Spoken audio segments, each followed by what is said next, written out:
my name is Jun Song, and my group member is Messi March. For this week, we'll talk about agriculture and food. So we've selected three different articles. The first one is called the United Nations Integrated Production and Pest Management Program. This will be more like a case study that will explain different ways to apply. And the second article is called Should Agriculture Policies Encourage Land Farming or Wildlife Friendly Farming? This article will introduce two different ways of farming and explain why wildlife friendly farming is a better way. And the last article is called Rights for Resilience: Food Sovereignty, Power, and Resilience in Development Practice. This will introduce you what food sovereignty is and how it can add to incorporating resilience in development practices. All right. My name is Matthew March, and I'm going to be covering the first two articles or pamphlets we're going to be discussing in our presentation here. The first one is the United Nations Integrated Production and Pest Management Program. I reviewed a pamphlet about this program and thought that it fit really good within the discussion of agricultural and a resilient system. And from now on, I'm going to refer to this program as just IPPN. All right. So a little bit of history and introduction to IPPM. It is part of the United Nations, and more specifically, it is administered by the Food and Agricultural Organization of the United Nations. And the IPPM program looks to seek to build resilient agricultural systems through farmer field schools, or FFS. These farmer field schools are something that the IPPM program developed and thought up of on their own, and it is just a way to educate local farmers on farming techniques and new methods and help them to increase their own agricultural production and thus increase food security. I'm going to go into farmer field schools more later in the presentation to more discuss how much they benefit local communities and farmers. The IPPM program, specifically through farmer field schools and other aspects, increases partnerships, and it also is a concentrate. The IPPM program focuses on is developed for countries in Western, Southern, and Eastern Africa. And one key aspect of this is the program does not substitute conventional extension institutes. So the IPPM program is not seeking to replace current institutions and government programs and stuff that are already in place in Africa. It just wants to supplement them and to encourage its own aspects of agriculture into the entire system. And it helps farmers understand consequences and benefits of certain agricultural practices. And this is again done through the farmer field schools, which we're going to talk about more later in the presentation. And lastly, the main goal of the IPPM program is to intensify production, sustainability, and build resilient systems. All right. So, how do you build a resilient system in a developing country such as Africa? Well, the IPPM program basically came up with five broad categories, which I'm going to discuss in detail. And these five categories are reducing pesticide risk, adaptation to climate change, marketing safe and nutritious foods, empowering communities and gender, and training facilitators. All right. So for the first category, reducing pesticide risk, historically, pesticides have been encouraged to grow crops as it was believed they would reduce pests, bugs, insects, weeds, and that this would increase production and thus food security and make the system more sustainable. But the problem with that, and specifically in developing parts of Africa, is many that the local farmers lack the education, resources, and abilities to properly and safely apply pesticides. So obviously that leads to them over applying pesticides, which can be harmful to the environment, or they're not having the proper safety equipment and it's being harmful to their own health. So this is a big deal. So this is why the IPPM program wants to look to reduce pesticide risk. And also another aspect of it is that many pesticides are banned in developed regions of the world are not banned in undeveloped regions of Africa. Obviously, the developing countries have a lot bigger issues to worry about than trying to worrying about if the pesticide should be banned or not. So this is another big problem. So the IPPM program looks to work with government, researchers, and farmer educations to reduce pesticide risk. It just doesn't want to go out there and tell the local farmers that they need to reduce their pesticides or decrease their pesticide usage. It wants to utilize the governments to support them and to encourage the farmers through programs and policies. And it also looks to utilize researchers to develop new methods and develop methods that can be used in these developing countries in Africa that will be successful in both reducing pesticide risk and continuing to grow crops successfully. And so, how do you go about training the farmers? And this is done through proper training and pesticide application during the farmer field schools. And the IPP program wants to encourage alternative, feasible, less toxic or non-toxic methods. The IPPP program understands that pesticides still are probably going to need to be used. Obviously, it would like to only use non-toxic methods, but it understands that you still need to be able to feed the local communities. So it just wants to provide feasible, less toxic methods. Maybe educate them about some of these pesticides that are banned in that are not banned in the developed world that can be utilized there and get them away from utilizing the pesticides that are banned in other parts of the world. The IPPM program also monitors watersheds so that it can give the education, give the data to the governments of the area to show them that the pesticides are doing harm to the environment and that they need to develop policies that will encourage reducing pesticide risk and usage. And also, the IPPM program wants to utilize local commercial pesticide salespeople. It doesn't want to go against the local businesses in the area. It wants to work with the local commercial pesticide salespeople. Like I said, the IPPM program doesn't want to look to just get rid of pesticide usage just completely. It wants to provide alternative, less toxic methods. So it wants to work with the commercial salespeople to push these less toxic methods. It doesn't want to go against them. The IPPM program looks to develop partnerships to encourage everybody to reduce pesticide risk. All right, so the next section of the IPPM program is adaptation to climate change. Obviously, as you can expect, increasing climate variability results in extreme weather events. So this is detrimental not to only agricultural and undeveloped parts of Africa, but to agricultural everywhere. So the IPPM program looks to develop and implement adaptation strategies to increase resilience of the system. The IPPM program understands climate change isn't going away, that certain agricultural practices that work now are probably not going to work in the future due to climate change and these extreme weather events.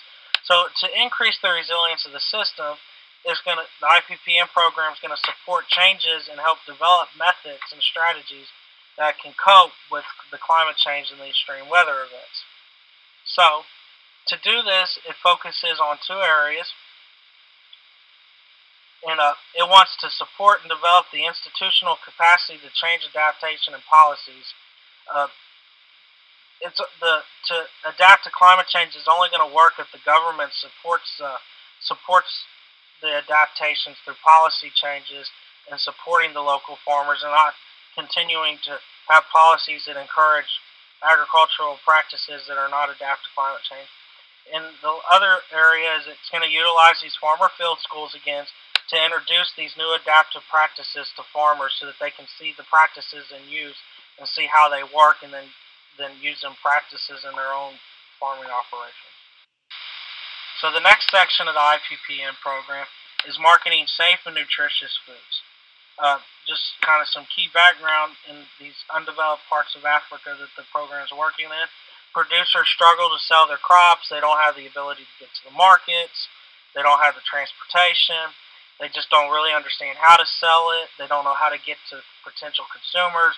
A lot of these local communities are far from urban centers.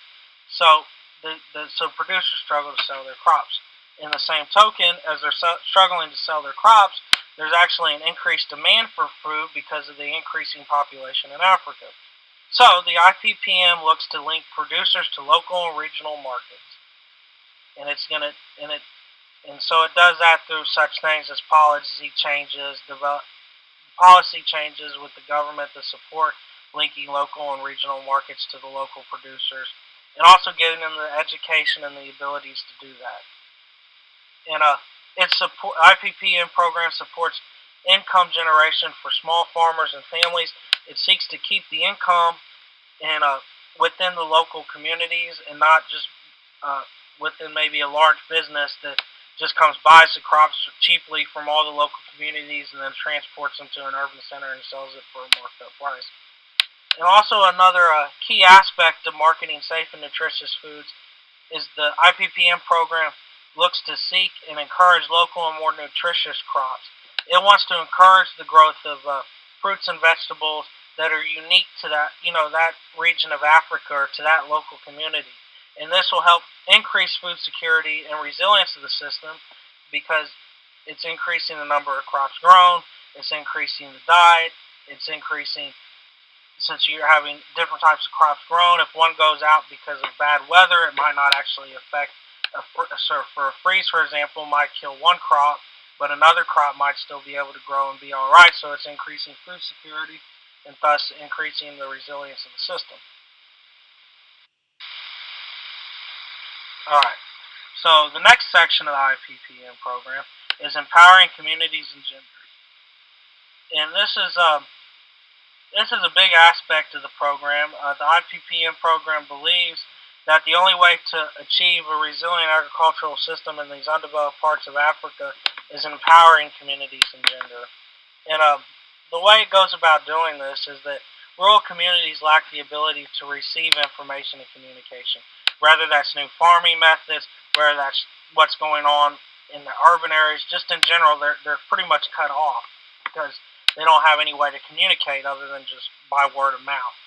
So the IPPM program developed what it calls these community listener clubs, and it basically gives one person in the community, maybe somebody, an elderly person or somebody that everybody goes to and trusts, and they give them a radio. And what they do is they develop this club, and then everybody in the local community, maybe once a week, comes to this person's house that has the radio, and they basically just circle around to it, and they listen to local radio broadcasts that are being utilized to get out this information and this information about new farming techniques and new adaptive policies and changes that are occurring. And lastly, the IPPM program is continually encouraging and investing in rural women, as again it believes the only way to develop a sustainable agricultural resilience system in Africa is to invest in the rural women. Alright, so the last section of the IPPM program, and probably the most essential aspect of the program, as I've mentioned it several times already, is training facilitators in the farmer field schools.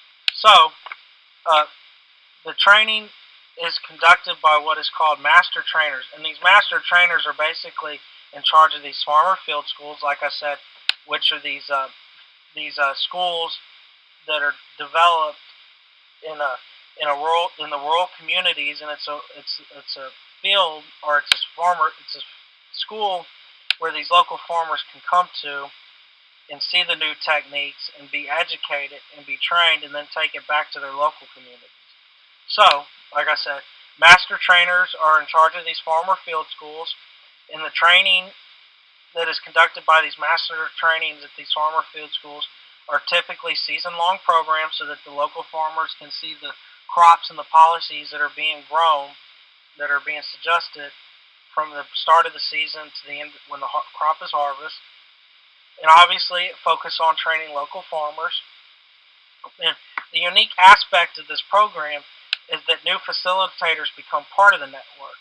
So the new facilitators will then go back to their local villages and possibly start up their own farmer field schools, and then they'll train other local farmers in their area, and then they'll take it to their local communities, and then they'll train other new farmers through farmer field schools.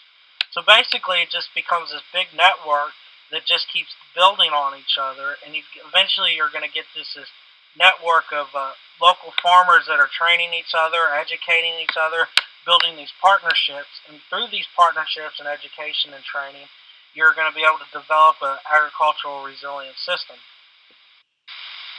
All right. So to wrap this all up, I've kind of took some key terms and concepts for the text from this classwork and tied it into the IPPM program. First of all, the IPPM program develops and supports adaptive management, adaptive co-management, and adaptive governments.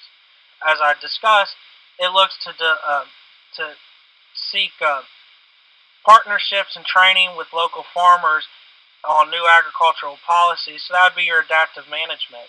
It's developing the system through training and education. But like I said, also the IPPM program doesn't want to look to replace local policies and local government systems. So it wants to work with the government. So it supports adaptive co-management. And also, since it's just going to be part of the broader system that's supporting agricultural in these developing countries, it's supporting adaptive governments. Um, Next, it looks at the burst-off effect. And the burst-off effect is that due to the increase is this effect, this theory that due to the increase of food insecurity and the increased demand for food, that agriculture is just going to develop these new methods to cope with it. It's just going to happen. Now, typically, the burst-off effect is kind of seen looked at as kind of negatively, as it just assumes that agriculture is just going to develop to match the food security, the food demand of the world. Well, I kind of think it kind of falls into the IPPM program also because the IPPM program is developing a new kind of out there method of, of supporting a sustainable, resilient agricultural system. So it's actually responding to the increased demand through a new process of developing a sustainable agricultural system in developing parts of Africa. And another key concept or kind of thought process that's brought up throughout the text is that should we expect the developing world to change and burden the load to match developed countries? And that's kind of small traditional agriculture versus large developed agriculture. So as developed countries, should we just go over to undeveloped countries in Africa and other parts of the world and expect them to match our agricultural systems? Or should we support their local small traditional agricultural systems that might be different from ours, but it might work better for them, and it might, in the long run, and probably will, develop a more resistant, sustainable agricultural system that supports such things as reducing pesticide risk, empowering communities and gender, making more nutritious food, stuff like that. And then the IPPM program supports real social change and decoupling. As you've seen, the IPPM program supports decoupling, which decoupling is increasing production but not also increasing environmental harm or injustice. So there is no part of the IPPM program that seeks to increase the environmental harm that increasing agricultural production will occur. Uh, Also, it kind of IPPM program kind of ties in with the precautionary principle that no small group of people or no group of people should bear an undue harm or burden to satisfy or to increase the well-being of a few. So I kind of thought that kind of could tie in. If the IPPM program was not put into place and developed, then maybe some of these local communities would continue to have the burden of increasing of being to not having food security, but a few local large businesses could come in and buy up all their food and then just go sell it at a high price in the urban area, but at the same time the local communities have less food security and they're not getting a greater income. So the IPPM program supports the precautionary principle that no one group should have to burden a larger load. And then the IPPM program encourages a local and small scale farm system, which is something that's continually suggested in the text as a way to develop a resilient agricultural system. And it also gets off the pesticide treadmill. And the pesticide treadmill is that You just have to keep increasing pesticide usage to develop with new outbreaks as pests become as pests evolve and become adapted to the current pesticide. So it just kind of gets on this treadmill where you're just increasing pesticide usage. So the IPPM program, obviously, since it looks to reduce pesticide risk, gets agricultural systems in Africa off the pesticide treadmill. And then the last concept that ties in with the IPPM program is the Green Revolution. The Green Revolution was this revolution that occurred a while back that looked to seek uh, food security in developing parts of the world by just increasing the production of a few staple crops: rice, grain, corn, wheat, maize, stuff like that. And it did a good job of that, even in some of these developing parts in Africa. The problem is that it was just it just increased calorie usage. The local communities still weren't getting a complete nutritious diet. So since the IPPM program looks to support local and more nutritious foods, is getting away from just the green revolution that just concentrated on growing a few cereal staple crops and looks to make a more complete diet to build a more resilient agricultural system. Okay, so on to the next article in our presentation here. And this article discusses, should agricultural policies encourage land sparing or wildlife friendly farming? Okay, so as you can expect, this wildlife versus farming is a controversial issue. You know, it's generally thought of you can't have one without one contradicts with the other. Either you're going to put landscape towards wildlife, or you're going to put landscape towards farming. And that's a valid argument because, as you can expect, increasing demand for food puts pressure on ecosystems. And this is because as increasing pressure for food increases, more land is converted to agriculture, and this increases the threat on biodiversity in a landscape. But, in the same token, agriculture depends on services offered from biodiversity. Agriculture would not exist without certain aspects of this biodiversity, such as the water cycle, putting nutrients in the soil, the soil health that occurs through microbes in the soil. So it depends on biodiversity. So you can look at agricultural and wildlife, or farming and wildlife, as a complex social ecological system that are not one or the other. They're dependent on each other. You can't have one without the other. So this has led to the recent thinking of that you need to balance biodiversity in agriculture. And this is a good thing because as you balance biodiversity in agriculture, you're going to increase the resilience of the system. But this is very hard, especially as specialization in the agricultural treadmill increases put more pressure on biodiversity. And this is because specialization leads to increase in production, which means that everybody increases production. So then there's more specialization in the farming system, so that one person can increase more production. So it just kind of keeps building on each other. It's this treadmill. You increase specialization, you increase production. There's more inputs. There's more threat to the biodiversity of the area, and then more people do more specialization. And there's more threats, and it just keeps going and going and going. So this makes it very hard to balance biodiversity in agriculture. And also when we're looking at balancing biodiversity in agricultural, it leads to this term called rainbow evolution, in which that there isn't just one magical bullet to balance both of them. Um, and that's what the rainbow evolution term is about. It's a new way of thinking about balancing, about securing the food demand of the world. Is that there's not one single bullet. There probably needs to be multiple things developed. So one of these concepts that have been developed to balance biodiversity in agriculture is either land sparing or wildlife friendly farming. This is a pretty good representation I found of land sparing versus wildlife friendly farming. On the left side of the spectrum, you have the land sparing uh, concept, and it leads to coarse grain and abrupt changes.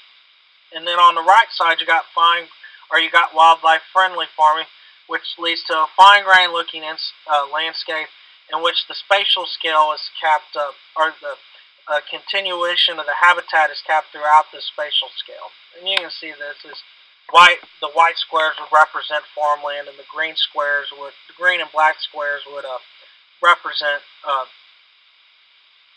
have different levels of habitat.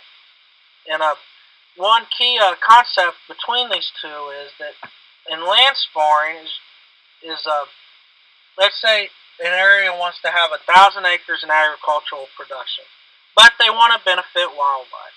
So if you had the land sparring technique, it might take 1,500 acres of land that you're going to have in an agricultural area, with 1,000 acres of that being devoted to agricultural and 500 acres being devoted to wildlife. And that would be seen in these green squares on the left, and then you have these large white squares where there's agriculture. But if you take that same need for 1,000 acres and apply the wildlife friendly farming technique, it might take 5,000 acres of an area that's devoted to agriculture, or a landscape where agricultural production has occurred, to seek that 1,000 acres. And this is obviously because in the wildlife friendly farming technique, you're going to have more habitat and wildlife friendly areas throughout the throughout the area that's devoted to agriculture. So it's going to take more land area. So here's just some key concepts about land sparring. As I already said, since you can concentrate agriculture on a smaller area, since you're not really worried about keeping habitat scale and spatial connectivity is not an aspect of land sparring, a larger yield can occur on a smaller per area unit. So less land is required for agricultural production, but this leads to the binary landscape where you have one area that's strictly concentrated on agriculture and a little area next to it that's concentrated strictly on wildlife for the environment.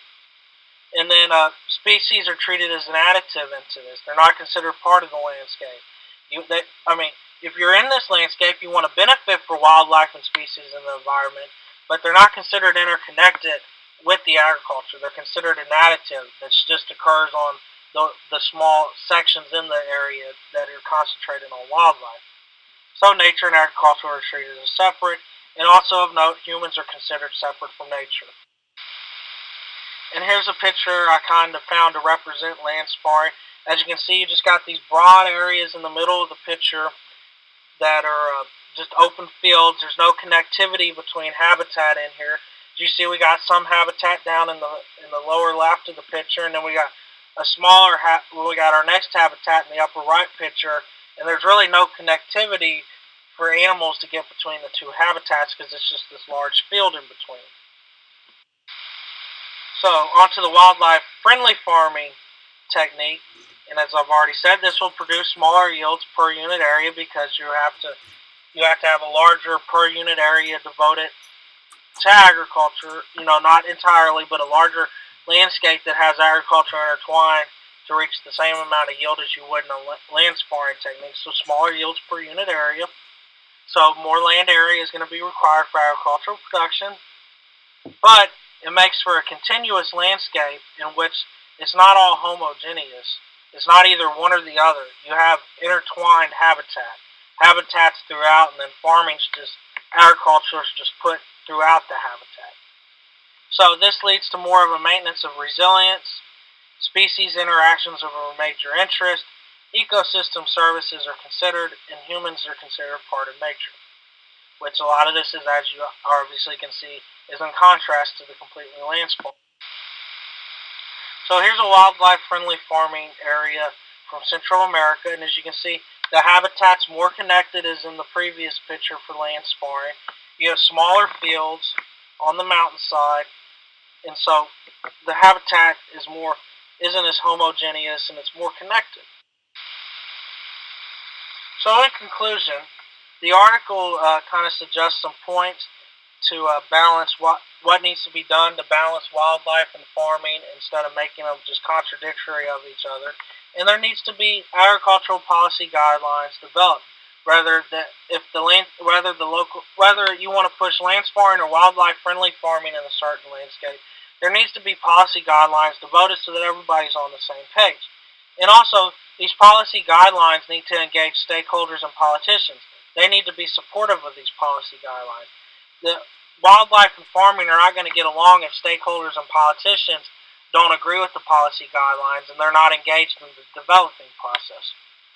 And then also, there needs to be established local networks so that farmers can talk to each other and communicate, and they can share techniques, and they can all be on the same page, so that one's not doing one thing and one's doing the other thing.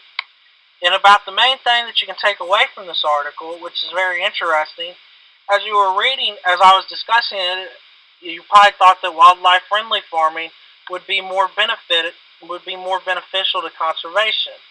Well, there's evidence that both land sparring and wildlife-friendly farming can be complementary to benefits of conservation. So basically, that kind of ties back to the rainbow evolution that I talked about, the rainbow evolution term I talked about in the opening slide of this section, that there's not one single magic bullet to solve our food security demands and to improve agriculture and to make agriculture more sustainable and resilient.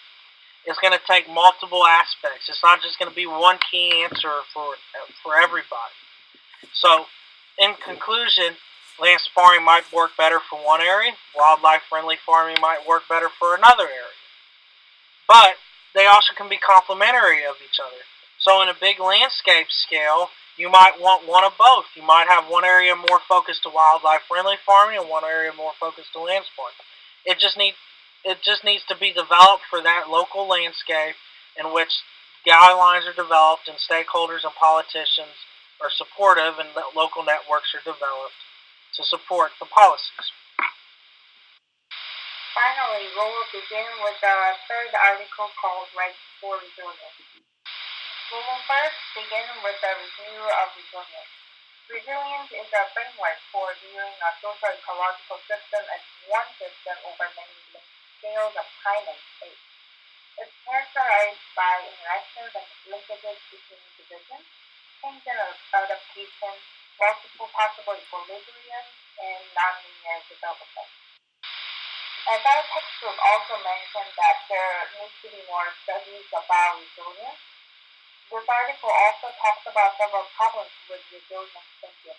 There is uncertainty about how to define, operationalize, measure, and evaluate resilience for development goals. There is no point of intersection between system resiliency and virtually any contemporary account of social power. So there are possibilities that it may fail to recognize some ways in which the adaptive capacity of individuals and groups is constrained by structures, organizations, or dynamics of power. Because of this, there are two possible outcomes of incorporating resilience thinking into development practice. First is in favor of social and environmental justice. But the second possible outcome is they could further exploit, disempower, and marginalize the world's most vulnerable population. Now we will turn our attention to food sovereignty. This is a framework used by agrarian social movements around the world to address issues, for example, poverty, rural development, and the domination of the agriculture system by the US and Europe. It's the idea that people have the right to define their own food and agricultural systems in culturally and ecologically appropriate ways. So it's characterized by focusing on small-scale family farmers and peasants, localized power, democratic participation, community action, and local knowledge and skills. So food sovereignty emphasizes living well or a good life. There are many similarities between resilience and food sovereignty. For both, maximizing growth or output is not the goal. Both frameworks emphasize the interactions of nature and social spheres and the procedural nature of health and balanced systems. So both frameworks value sustainability, identity, diversity, and equity. So what all this comes down to is that food sovereignty can add to resilience thinking by integrating power into this framework. Food sovereignty is an explicitly political approach to development. Because it's based on the right, it can make desperate claims and concerns more legible to a broader audience, and it can also gain access to dominant political and social institutions.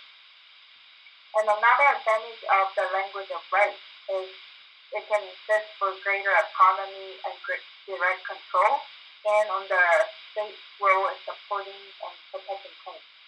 It can also ensure that the focus on local capacity does not devolve into an individualizing logic, wherein both the responsibility and blame for poverty are placed on poor people without paying attention to the system within which poverty can be patterned. So the main argument of this article is that using the rights-based approach can support local capacity and governance while highlighting the role of states and other institutions in social support and protection. Therefore, seeing access to the resources as a matter of right rather than market will ensure that resilience tactics in development addresses the structural, distributional, and political factors that shape adaptive capacities and resilience potential. Therefore, using the rights-based approach can increase the chance of having the favorable outcome, and it will reduce the chance of having the negative outcome of further exposing the world's most vulnerable population. So that was all the materials we had for this week. If you have any questions, please let us know. Thank you.